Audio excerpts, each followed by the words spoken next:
मित्राच्याच सांगण्यावरून घरात धाडसी चोरी. 15,60,000च्या दागिन्यांसह राहणारा मंगळवार पेठ कोल्हापूर येथील चोरटा जेरबंद.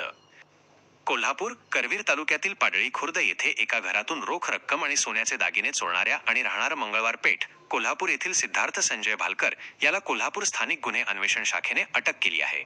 धक्कादायक बाब म्हणजे ज्या घरात चोरी झाली त्या घरातील मालकाचा मुलगा आणि स्वतःचा मित्र केदारनाथ पाटील याच्याच सांगण्यावरून ही चोरी केल्याची कबुली आरोपीने दिली आहे. पोलिसांनी आरोपीकडून 15,60,500 रुपये किमतीचे 12 तोळे सोन्याचे दागिने जप्त केले आहेत.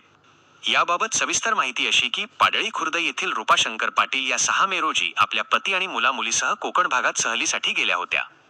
या दरम्यान त्यांचा मोठा मुलगा केदारनाथ पाटील हा घरीच थांबला होता. कुटुंब बाहेर गेल्याची संधी साधत घरातील सोन्याचे गंठण, टॉप्स, बोरमाळ, सोन्याची पट्टी आणि रोख रक्कम चोरीला गेली होती. या प्रकरणी रूपा पाटील यांनी करवीर पोलीस ठाण्यात अज्ञात चोरट्याविरुद्ध फिर्याद दिली होती. गुन्ह्याचा तपास करत असताना पोलिसांनी गोपनीय माहितीच्या आधारे कोल्हापुरातील हॉकी स्टेडियमजवळ सापळा रचला. चोरीचे दागिने विकण्यासाठी आलेल्या आणि राहणार मंगळवार पेठ येथील सिद्धार्थ भालकर याला पोलिसांनी ताब्यात घेतले.